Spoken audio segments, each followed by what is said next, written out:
7ാം ശമ്പള കമ്മീഷനും 6ാം ശമ്പള കമ്മീഷനും നടന്നു. ഈ ശമ്പള കമ്മീഷനിൽ എന്താണ് ഡിമാൻഡ് വെച്ചതെന്ന് ഈ അംഗീകൃത സംഘടനകൾ ഏതെങ്കിലും അതിന് മുൻപായി പ്രസിദ്ധീകരിച്ചോ?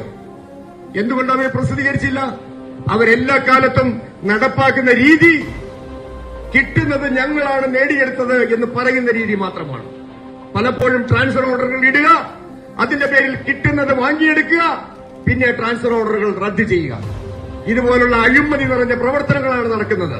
അപ്പോൾ ഈ അഴിമതിക്കെതിരെ തൊഴിലാളികളുടെ ഐക്യം കെട്ടിപ്പടുത്തുവാൻ വേണ്ടി പിന്നെ മറ്റൊന്ന് ഭയം ജനിപ്പിച്ച് ആൾക്കാരെ പേടിപ്പിച്ച് സംഘടനയിൽ നിർത്തുന്ന രീതി. വോട്ട് ചെയ്യണം എന്ന് പറയുമ്പോ നിങ്ങൾ ചെയ്യുന്ന വോട്ട് ഞങ്ങൾ കാണുമെന്ന് പറഞ്ഞ് നിങ്ങളെ ഭയപ്പെടുത്തി ഞങ്ങളോടൊപ്പം നിർത്തുവാനുള്ള പരിപാടി. തൊഴിലാളി സംഘടന ഭയപ്പെടുത്തേണ്ടത് മാനേജ്മെന്റിനെയാണ്.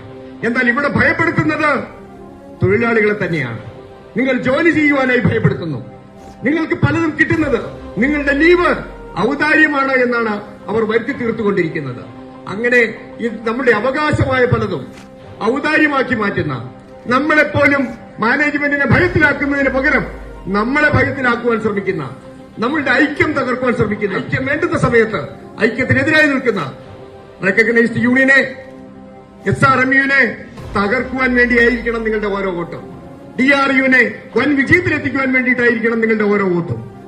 DRU നിങ്ങളോട് പറയുന്ന ഉറപ്പ് എല്ലാ തൊഴിലാളിയെയും ചേർത്ത് നിർത്തിക്കൊണ്ട്, എല്ലാ തൊഴിലാളികളുടെയും പ്രശ്നങ്ങൾ ഏറ്റെടുത്തുകൊണ്ട് ഈ തൊഴിലാളിയുടെ പ്രശ്നം മാനേജ്മെന്റിന്റെ മുൻപിലെത്തിക്കുവാനും അതിന് പരിഹാരമുണ്ടാകാത്ത പക്ഷം ശക്തമായ പ്രക്ഷോഭങ്ങളിലൂടെ, സമര പോരാട്ടങ്ങളിലൂടെ അത് നേടിയെടുക്കുവാനും ഞങ്ങൾ ഉണ്ടാകും എന്ന ഉറപ്പാണ്. ഇത്രയും പറഞ്ഞുകൊണ്ട് വാക്കുകൾ ചുരുക്കുന്നു. നന്ദി.